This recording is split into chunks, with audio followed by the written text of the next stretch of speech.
fighting out of Brisbane, Queensland, Australia, Damien Beatdown Brown. What's up, folks? Welcome to the Wireless Podcast. I'm your host, Damien Brown, UFC and Army veteran. I created the Wireless Podcast to cover all things sport, lifestyle, physical and mental health.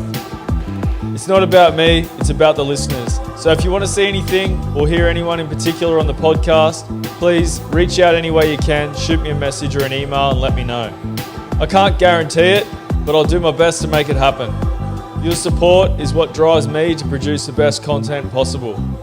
Follow me on Instagram, Twitter and Facebook at Beatdown155 or subscribe to our YouTube channel, The Wireless Podcast, and get notified first when episodes are live.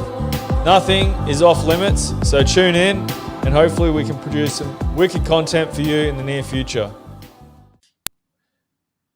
And what's up, folks? We're joined today by Townsville's one and only in the Hitman Bone. What's up, man?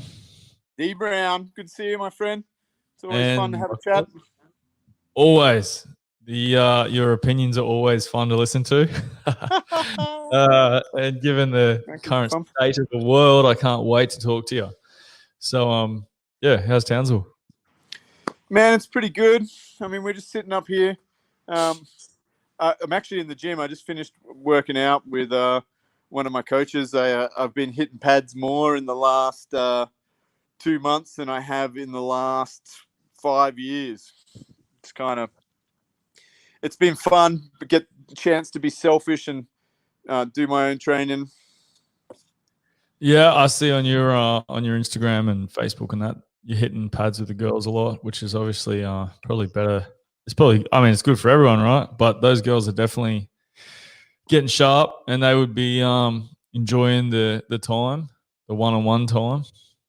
Yeah, man, holding pads for your kids is fun. I mean, anyone out there that has their kids doing martial arts and can't get them into a club at the moment, learn how to hold pads. It's not hard and it's super duper fun. Yeah, so I mean, you didn't have martial arts. When did you find martial arts? I started training martial arts probably as I was preparing to leave the military. So before I was in the fitness industry and a martial arts coach, I spent 8 years in the military, and that was where we met on your initial employment training, which is always funny because I mean that person I was then, Corporal Bone, is very different to the Coach Bone, the thing that I try and do for people now. But I definitely learned a lot of good lessons from that at the same time. So yeah, man, I suppose 2005. My partner at the time, who's now my wife, we've been happily married for over 10 years now. Once she was pregnant, I kind of decided I needed to get out of the army and change some of my behavior. So that's kind of where I found martial arts, because I always wanted to be a warrior, like the Anzacs and all those things. And when I got out of the military, I didn't want to leave that. So the military wasn't super great at unarmed combat or that kind of training at that point in time. So it was a box that I hadn't ticked yet. So I kind of went down the rabbit hole real fast. I think I'd maybe even fought once or twice before I got out of the military as well. Well, I remember the initial employment training that I was doing, and everyone, you were like, when we were all trainees, and everyone knew that you fought. So back then, like I hadn't even discovered fighting or anything, and everyone's like, "Oh man, he's fighting on that Bad Boys show." It was like that was the Townsville one back in the day, right? Bad Boys. You know what? I don't think I fought on the Bad Boys one. I did fight in Townsville once though for my second or third fight. It was one of those fights that you'll never find on Sherdog, because that was a thing. You used to be able to fight amateur and people not even know about it. So that was Matt Bircher. I fought in Townsville. He was a guy from Sydney, tough guy. That was fun. It was probably one of the only times I only fought MMA in Townsville once. So there you go. I boxed and kickboxed in Townsville, but only fought MMA once here. Yeah, cool. Always Classic Townsville, always traveling away, kind of like regional as far as MMA shows go. Opportunities are always out of town. So most guys from Townsville travel, as I did when I was up there. So that's pretty interesting. So do you say that you try to do things slightly different, although you learnt the lessons from the army and that? But how do you go with your teamwork when your team's not working together these days? Well, I suppose that's a whole that's a rabbit hole we can go down if you want. So it's about setting standards. So it's definitely something I thought about when I had the club. I mean, my first two coaches were pretty rubbish on the support or structure side of things. So it was something that I kind of developed. I mean, I remember my first fight. So anyone who understands military talk. I wrote it down like a mission, like I had actions on for every worst case scenario and made sure after we did classes that I would practice my actions on getting stuck in the bottom in half guard, actions on being mounted, actions on someone being on my back, side control. So we were doing, I was kind of like inadvertently by training that way discovered kind of like hold training and sections of training, like actions on having my back against the ropes or back against the cage or pinning someone up against the cage. So I kind of broke down the fight into all these areas, which at the time was fairly revolutionary. Like everybody wasn't training like that back then. There was a few clubs that might have been ahead of the eight ball a little bit. Like, I'd go away and I'd watch maybe your original team, and they were really good at cage takedowns, but they also made a couple of mistakes because they were so much better. They used to leave their necks out. So I'd watch other teams, and I would try and pick what they were good at and what they were not good at, and take that back and be like, okay, man, I've got to have a good cage game. I could win by pressing people up against the cage. Or if that team presses me up against the cage all the time, I need to really attack their necks. I need to do this. So, it was a little bit of trial and error, and also I suppose intel gathering as I went along. But now, I mean, everybody's doing hold training. Like if you go to a jiu-jitsu club and you do a technique, and then at the end of that you don't do any hold training or roll in that position, you're probably getting ripped off. I agree.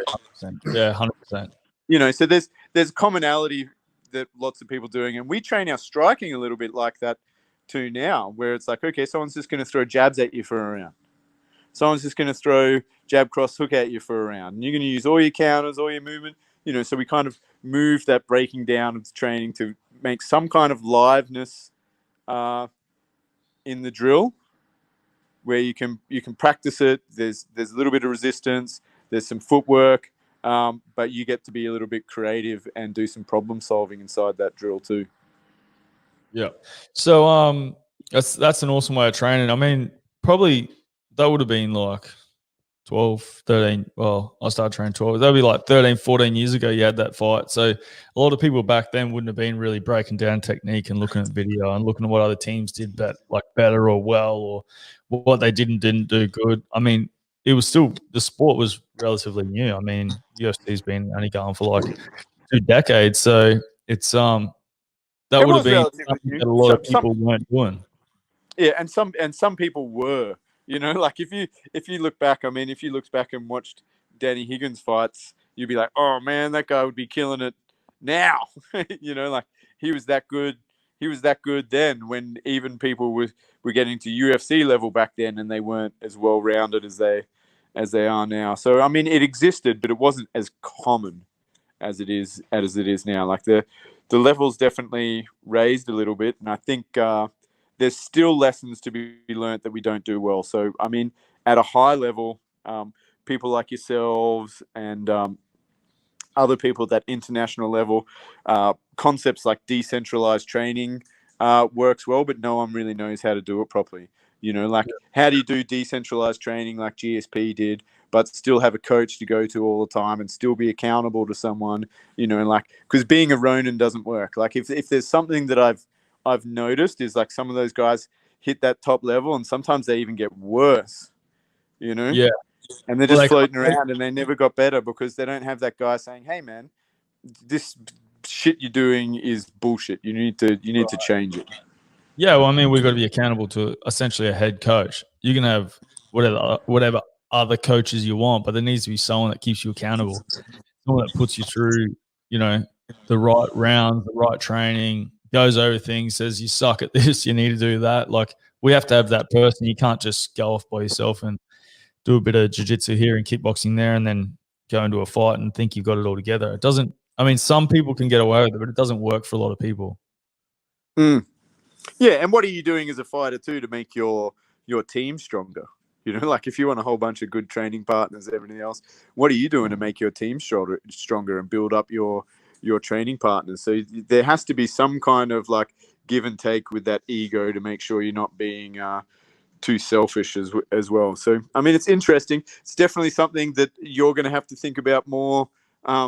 Owning a club, like how you're going to move forward and what standards you're going to set for those types of people, and at what point in time is decentralized training acceptable, and all those kind of things. So it becomes complicated, and obviously different people are going to fit into different clubs. If there's one thing I'm not trying to do, I'm not trying to please everyone. That's not my goal. That's not my goal. So decentralized training. I get a lot of guys come to the gym. They're like, "Oh, I want to do kickboxing, or I want to do MMA with you guys, but I want to do my jiu-jitsu here." And I mean, me as a coach, like I'm totally fine with that. People will do jiu-jitsu with you anyway, but essentially what they're saying is they don't want to leave their coach, which I get, and I'm totally cool with as a coach. Like if you want to do jiu-jitsu with someone else, that's fine. So yeah, I understand and can appreciate the decentralized training. I think it's pretty cool. And someone said to me a long time ago, this is way before doing MMA in the last decade, but someone said to me that if you limit your ability to one single instructor, teacher, coach, whatever it is, then you limit your growth only to that person's. That doesn't mean like I mean, we could go with the same coach forever and still never learn everything. Do you know what I mean? But yeah, and I mean, I employ bowl. extra coaches just because I like that. I like that sounding board for other people, and I like to make sure that everybody doesn't end up a sloppy version of me. Hopefully, you're passing on the more underlying concepts and everything else. Because I mean, especially now, like people shouldn't be using. You can't be using your coach as a measuring stick who's 20 years older than you and probably 5 to 10 surgeries down the track. Like it's a silly thing to do. 100%. So speaking of gyms are closed. So obviously we were going to chat last week, but I mean the circumstances haven't really changed. We've got less than a dozen active coronavirus cases in the state. Yet we have pubs, clubs, and bars open, and gyms are still shut. So you've been really vocal on social media and in general about local risk assessments. I totally agree with it. You don't have any cases in Townsville of the coronavirus, COVID-19, yet they can't seem to lock the roads around Townsville and allow the Townsville economy to carry on. Well, it's not even really about blocking the roads anyway, because there's already travel bans in place. I mean, look, it's interesting. One of the things I've been trying to do was just to be careful that like what freedoms we give away, and to be ready to maybe argue the point or stand up for ourselves if we need to, because this thing could be around for the next couple of years. Like there's still never been a vaccine for any coronaviruses, and it's been around since the 60s, I believe, if you actually look at everything that's going on. So we shouldn't be holding our breath waiting for vaccines. Hopefully they come up with a better treatment for people. But at the end of the day, I mean, if you just look at the data, and it's interesting because, I mean, one of the reasons I wasn't really super vocal on my page is I've been trying to stay a little bit positive, but I've been jumping on the Premier's page just to test because I know if I say something, I'll get 10 people to argue with me, right?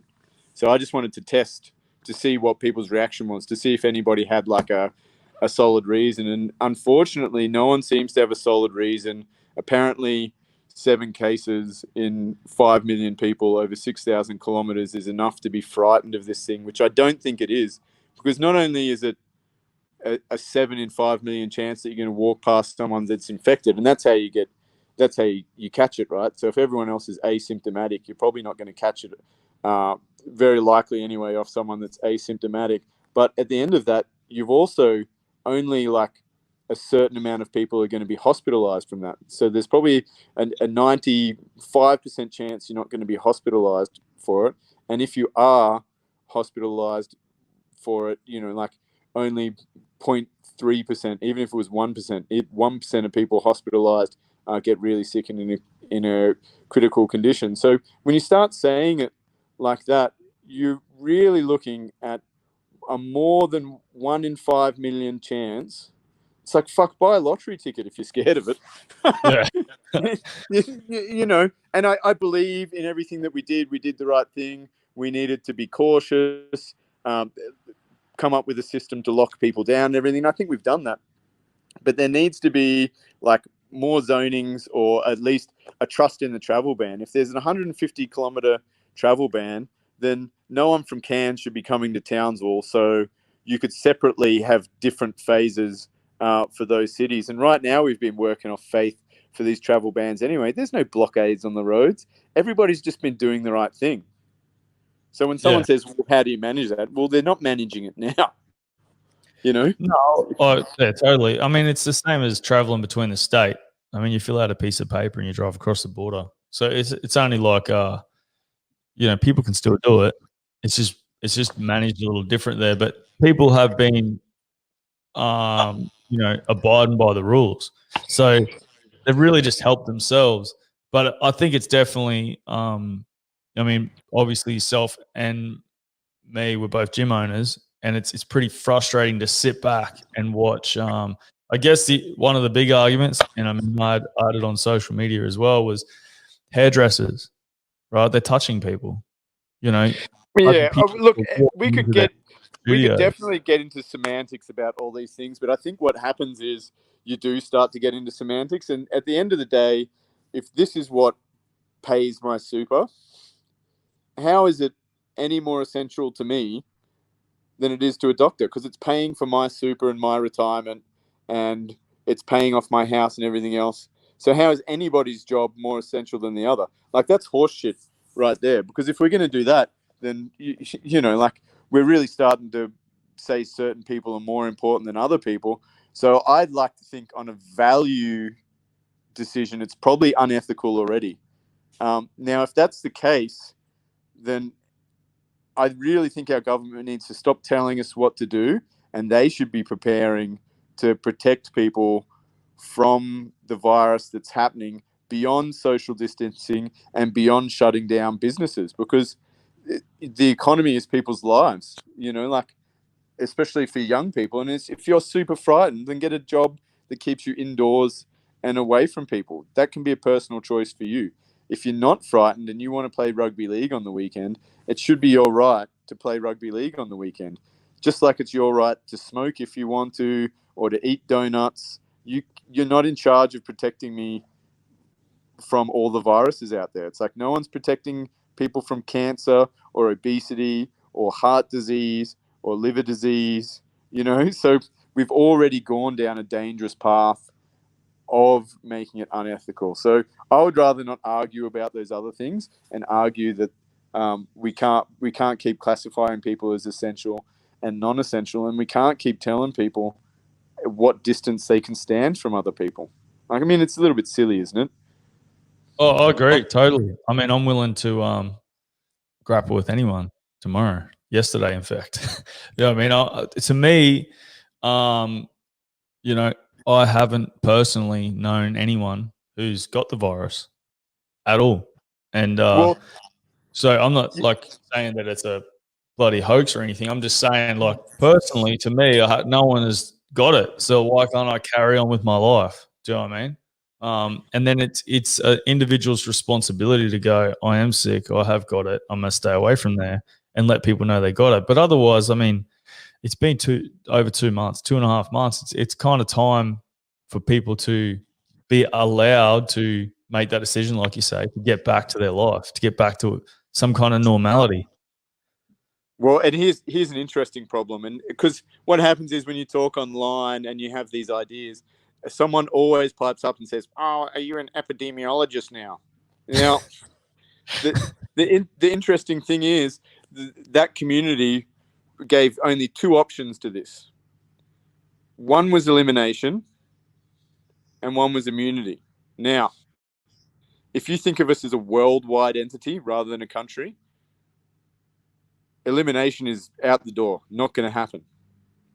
So how long can Australia as a country stay separate from everyone else? We're going to have to do immunity like everyone else. So our government needs to pull their finger out, get the hospitals ready, get the grave sites ready, because at some point they're going to have to let travel and let people out. Now, that's a harsh reality for some people to attempt to accept. So if they're the only two options that epidemiologists gave you, and immunity for the world is definite, like, I mean, that ship sailed. Every country's fucking got it. Then we need to prepare to be the next America and the next Brazil. So, like, save the money somewhere and start building hospitals and start coming up with treatments, because we can only stay an island for so long. And then we're going to have to let this thing out. So when they let this thing out, are they going to shut down all our businesses again? They're going to tell us how all to act? And are we all going to lick the government's boots and just do what we're told again? So that's definitely something that people need to think about. I think it's tough for the average person to think in a worldwide state. I think it's tough for the average person to even think beyond their own city and community. You can see that now, the way people talk to me when I'm in Townsville and we haven't had a case for 45 days and no one up here quarantined. You can see that, how people in New South Wales are like, open up the border to Queensland. And, like, I'm happy to do it because I think that, that person with a tourism business on the Gold Coast or Sunshine Coast is just as important as me with my gym. So I think we probably should open the border, and, and obviously the government needs to be able to zone outbreaks. So if there's an outbreak on the Gold Coast over the holiday system, then everyone gets locked down. You get locked down, everybody gets sent home, borders get closed again, and we start the process again. But if that's just in the Gold Coast, then why can't Toowoomba run as normal? Why can't Rockhampton run as normal? Why can't Townsville run as normal? It's just to me it seems silly, but obviously it's a tough time, and I would just like us to have these conversations without people attacking the person, because they're worthy conversations to have. And for some reason, our society now, if somebody's opinion is different to you, you want to attack them and go, oh, you don't care about your grandmother. What if, who in your family are you going to pick to die? And it's kind of funny. It's like, well, I don't believe anyone in my family is going to die. So do I really have to pick someone to die? Yeah. People have been saying some funny stuff. So yeah, people are they're really sensitive, overly sensitive. So if you had the decision now to what happens from tomorrow onwards, what do you think, whether it's essential, non-essential, gym owners or whatever, what do you think is the right course of action for us moving forwards? Like, gyms are going to open, no contact. I mean, that's for half people that's not even going to work.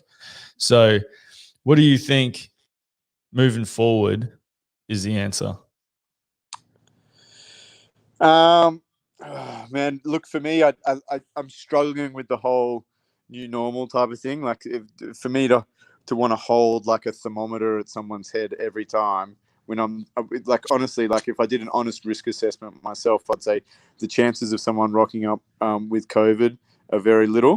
If someone rocks up with a runny nose or having coughing fits, they get sent home. They should probably get sent home before this happened. That should have been thinking, like, you're not going to roll with someone who's blowing their nose on the side of the mat, are you? No. You know. So I mean, we're already fairly conscious of those things as athletes, and it's like right now I can't clean my gym as well as I did before because ViraClean, the cleaner that I used, is the one that they're now only selling to health centers. So my center was cleaner and safer before this than I can possibly make it now. I was buying before hand sanitizer. So in my gym there was a hand sanitizer pump like every 3 meters. You'd only have to take 3 steps and you could sanitize your hands or wash your face if you like had some drool or something coming out of your face from rolling. Like I thought it was a good idea. I like to do it, like if I got a bit of snot in, so I was like, oh Ian, you got a dangleberry and you're rolling, I would like get some hand sanitizer and wipe it off.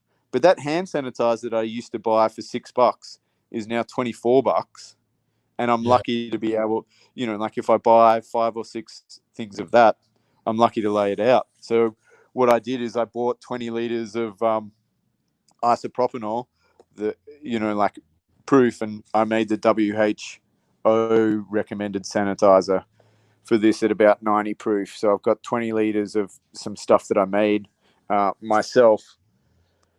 So, what else are you going to do beyond that? Like once we're already breathing in each other's face and touching each other, it's like the same as like, okay, you can't touch each other, but you can hit pads. So we're going to stand in front of each other, breathe heavy, hit pads, but that's somehow safer. Like it just seems rather arbitrary, and we're just people pleasing at this point in time rather than getting on with things. I would much rather see some kind of like rapid response team to outbreaks. So let's say someone in Townsville had an outbreak. Townsville had a rapid response team that would dive into contract trace and lock down businesses where they've been until they've been cleaned. Yeah, I don't know, something along those lines. I don't know. It all just sounds a little bit too difficult, and we should just be reacting to the numbers. At the moment, the numbers don't seem to mean anything to people anymore, and they're like, "Well, we'll get out of control real quick," and it's like from 7 people, it's going to turn into 1,000 within a week if we relax cities and towns. It's just not going to happen that way.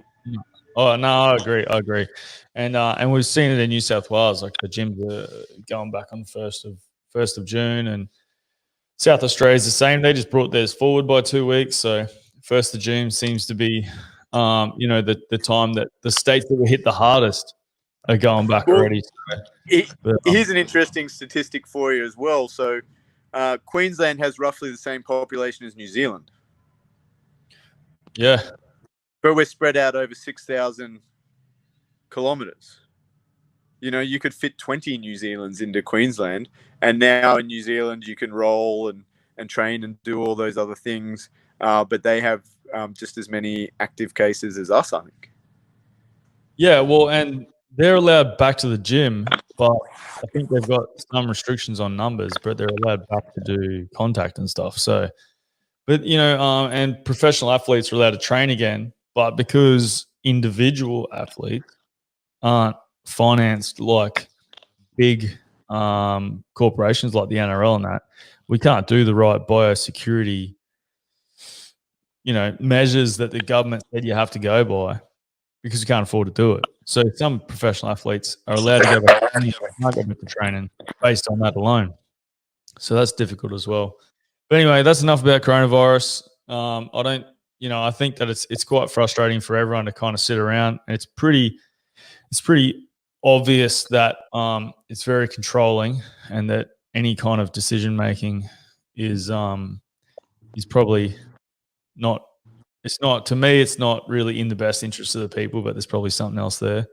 But as far as I wanted to ask you, as far as being a coach to athletes, so obviously as a coach to me back in the day, and still someone who I ring and get advice off, you hold people pretty heavily accountable for their actions as a coach, and I find that a lot of times, especially on the regional circuit, that athletes, whether it's missing weight or whether it's being out of shape or whatever it is, I I find like as a coach myself, I'm like every week, like, how's your weight? Where's this at? Have you done this? Have you done that? Not micromanaging, but I'm always on my guys, like holding them accountable and making sure they're doing the right things. And you do the same thing. How important do you think that is as a coach? I think a lot of coaches tend to think of themselves as needing to teach the technique and stuff, but when guys want to fight, they'll get them a fight, but it's up to them to worry about their weight cut. How much of that part of it do you think is important as a coach? I think it probably weighs more on the pie of importance than the actual technique itself. I mean, that might be controversial to some people, but like if I told you you could learn how to throw a straight right cross online, well, you couldn't disagree with me now, could you?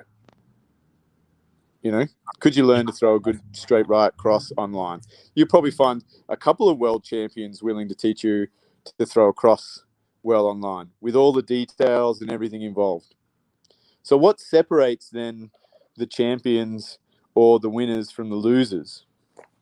And often it's got to do with attitude, strategy, and willingness, all those things.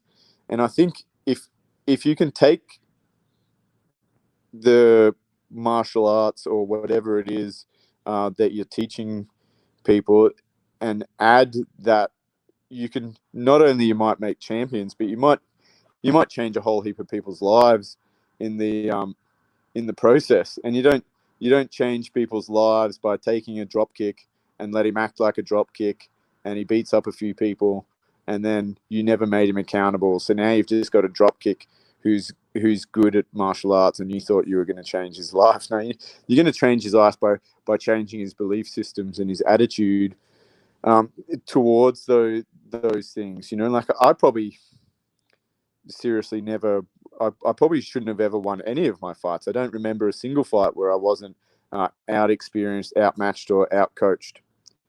You know, so you know what was the reason that I ever won any fights? And I would say that that attitude had a lot to do with it.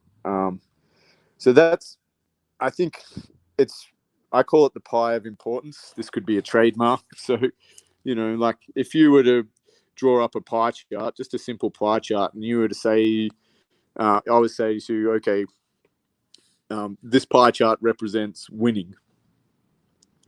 And you're going to say, okay, well, my skills training is this much of the pie chart. My conditioning training is this much of the pie chart. My nutrition is this much of the pie chart. And my attitude is this much of the pie chart. Most people, or at least most successful people, are gonna draw fairly similar pie charts, I think, and they might be a little bit different athlete to athlete, but we've got to stop thinking that like there's a magic food that you can eat before you fight. Man, you should be able to not eat for 3 days and rock up and fight for 15 minutes like you're fighting for your life or you're fighting for your food and do all right. You know, and some fighters do that to make weight. But, you know, that pie chart of importance is probably a really good activity for even someone having their first fight or their last fight, or coaches thinking about talking to their athletes or people who want to fight. Okay, well, you know, because someone will come to you really worried and anxious about their food, and you're like, man, look, in the pie of importance, your calories are important, but you know, like for winning this fight, you need to be on weight. So it's important that you need to be on weight, but you know, you need to do all the other things right first. Yeah, I agree. So yeah, it's definitely something worth talking about. But it's not like we don't do technical training. That's the fun part of training, learning how to do things, footwork, all that thing. That's the fun part of training. You know, like you'll get that stuff in time, and that's always training a little bit too. You know, we should always be evolving and changing that stuff. But that attitude thing, I mean, that's timeless. You know, building that into your coaching system or the culture in your center, you know, like how are you going to make people committed if you don't tell them that they have to turn up to sparring every day? How do you make someone committed if you don't set a baseline for training sessions that they have to make, or you're going to pull them out of the fight. How do you make someone committed if when you weighs in 1 week he's one kilo down, and then he goes out with the boys and he's 3 kilos over, and you accept that as okay? You know, you do that 2 weeks in a row and you don't get back to the weight. I call the promoter. I pull you from the fight. Yeah, well, I mean that happened to one of our guys recently, and it's not as in my guy, but one guy accepted the fight, and then on the Monday, that was on a Friday, and on the Monday he's like, "I had a big weekend. I'm not going to make weight." I'm like, "You just accepted a fight like 3 days ago. How's that shit happen?" But anyway, that's why we're talking about it. So yeah, that's my belief is that it's not just about the technique and the training, but it's about the entire pie chart, as you put it. The whole pie chart is the responsibility of the coach to oversee. And yeah, to teach. if you want to be considered a martial artist and not a fighter too, like if you want to, especially you start going down like the Japanese path of Budo or wherever, how you do one thing might be how you do other things. And I think that's one of the reasons I have a successful club, and I've been I've got a much better fight record as a coach than I did as a fighter, because I took those lessons from fighting and put them into business and coaching as well. Like I don't want to be average at anything. No, well, you're certainly doing a good job up there in Townsville. So look, man, we might cut it off there, call it a day. But I want to thank you for coming on the podcast and for giving us time. And obviously, it's not a good time for anyone that's a gym owner, so it's quite stressful. So thanks for chatting to us about that sort of stuff as well. And we are wishing you well as us down here in Brisbane. Anytime, brother. And So I'll get you to thanks, repay the favor too. We'll have another chat again soon. We might make mine more interesting and drink whiskey at the same time or something. Ooh, sounds good. Thanks for that, man. Have a good day. Pleasure, mate. See you, brother.